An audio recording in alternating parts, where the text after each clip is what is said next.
नमस्कार दोस्तों। अब जीएस का सिलसिला तो स्टार्ट ही हो चुका है, इसलिए मैं आपके लिए एक बहुत ही महत्वपूर्ण टॉपिक ले आया हूँ। बहुत ही छोटा सा टॉपिक है दोस्तों, समय लगेगा सिर्फ 2 से 3 मिनट या बहुत ज़्यादा 5 मिनट तक जाएगा ये वीडियो। मैं आपको आज जो बताने आया हूँ मनुष्य के उद्भव और विकास से संबंधित फैक्ट है दोस्तों, कि मनुष्य का प्रारंभ कैसे हुआ, यानी कि उसका प्रारंभिक स्वरूप क्या था, और वह प्रारंभ से चलकर आगे जब बढ़ा तो उसका स्वरूप किन किन रूपों में परिवर्तित हुआ दोस्तों। तो आइए बढ़ते हैं अपने टॉपिक की तरफ। माना जाता है दोस्तों कि जो मनुष्य का उद्भव हुआ वह रामापिथेकस नामक बंदर से हुआ था, यानी कि हमारे पूर्वजों के रूप में किसे जाना जाता है, रामापिथेकस प्रजाति के बंदर को। यह बंदरों की सबसे प्राचीनतम प्रजाति है जो उद्भव के समय मानी जाती है। अब होता क्या है दोस्तों कि बहुत समय पहले की बात है जब मनुष्य का उद्भव हुआ, यानी कि जब जीव का रूपांतरण हुआ धरती पर, तो ऐसा तो है नहीं कि सारी चीज़ें उसको उपलब्ध ही रही होंगी। कई चीज़ों को जानने में समझने में बहुत समय लगा होगा। तो इन्हीं रामापिथेकस की प्रजातियों में से 2 वर्ग हो गए। एक जो खोज करना चाहते थे, खोजी की तरफ थे, खोजी प्रवृत्ति के थे, जो आगे बढ़ना चाहते थे, जो कुछ सोचना चाहते थे, कि जीवन को जीना चाहते थे, वो मैदानी क्षेत्रों की तरफ बढ़ गए, यानी कि रामापिथेकस की एक प्रजाति मैदानी क्षेत्रों की तरफ बढ़ने लगी, जबकि दूसरी जो प्रजाति थी वो जंगल को अपना घर मानकर, सब कुछ मानकर जंगल में ही रहने लगे। वो जंगल में ही रहते चले गए और वो मैदानी क्षेत्रों की तरफ अग्रसर नहीं हुए। अब होता है क्या दोस्तों कि जब आप एक ही क्लाइमेट में रहेंगे तो सिर्फ उसी स्थितियों को जान पाएंगे, उसी को समझ पाएंगे।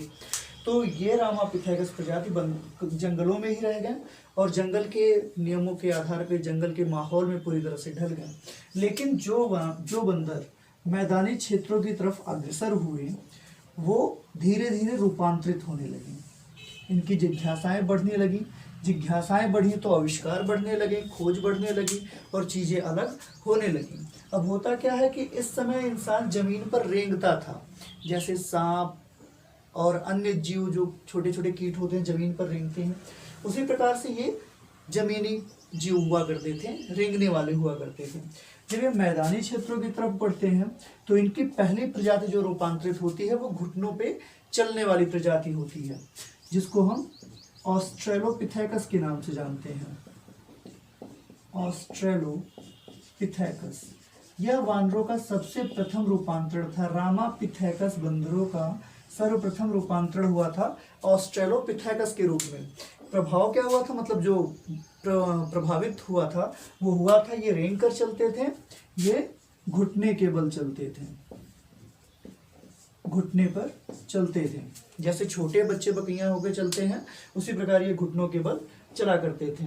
अब धीरे धीरे कई सौ साल बाद जब चीजें बढ़ने लगी तो पैरों में चलने में असुविधा होने लगी होगी, घुटने कटने लगे होंगे, तो इन्हीं की एक प्रजाति जो रूपांतरित हुई वो होमो इरेक्टस के रूप में रूपांतरित हुई। होमो इरेक्टस के रूप में। होमो इरेक्टस रामापिथेकस की वह प्रजाति थी जो सर्वप्रथम 2 पैरों पर खड़ा होकर सीधा चलना प्रारंभ की।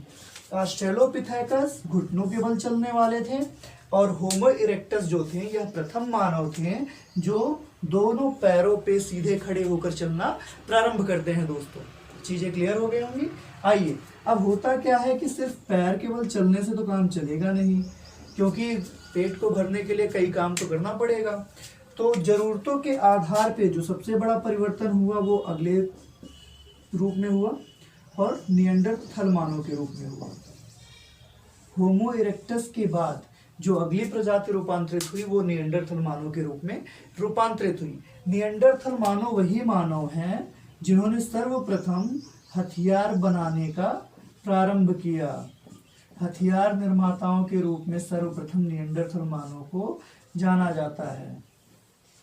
तो दोस्तों एक बात जान लीजिए, अगर पूछता है कि रामापिथेकस प्रजाति में इंजीनियर कौन थे, तो निएंडरथल मानव ही सबसे पहले इंजीनियर थे। इन्होंने बीटेक भी कर लिया था उसी समय। ठीक है, तो समझते हुए चलिए दोस्तों। ऑस्ट्रेलोपिथेकस घुटनों के बल चलते थे, होमो इरेक्टस 2 पैरों पे सीधा होकर खड़े होकर चलना प्रारंभ किया। निएंडरथल मानव इतने ज्ञानी हो चुके थे कि इन्होंने हथियार का निर्माण भी प्रारंभ कर दिया था। अब हथियार के निर्माण के बाद आवश्यकताएं और बढ़ने लगी और आवश्यकताओं के आधार पर ही, आप तो जानते हैं कि जो जिज्ञासा है वही आविष्कार की जननी है, यानी कि जैसे जैसे चीज़ों की आवश्यकता हमें पड़ने लगेगी अपनी सुविधानुरूप, वैसे वैसे हमारी आवश्यकताएं बढ़ेंगी और आवश्यकताएं बढ़ेंगी तो आविष्कार भी बढ़ेगा, एक नए साधन का आविष्कार होगा।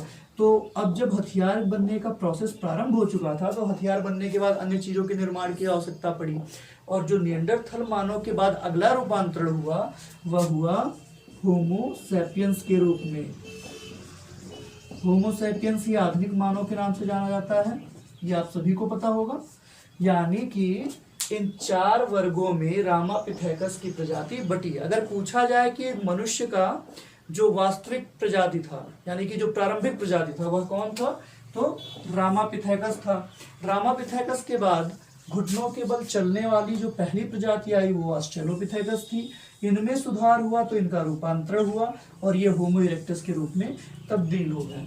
होमो इरेक्टस मानव वह मानव है जो सर्वप्रथम 2 पैरों पे खड़ा होकर सीधे चलना प्रारंभ किया।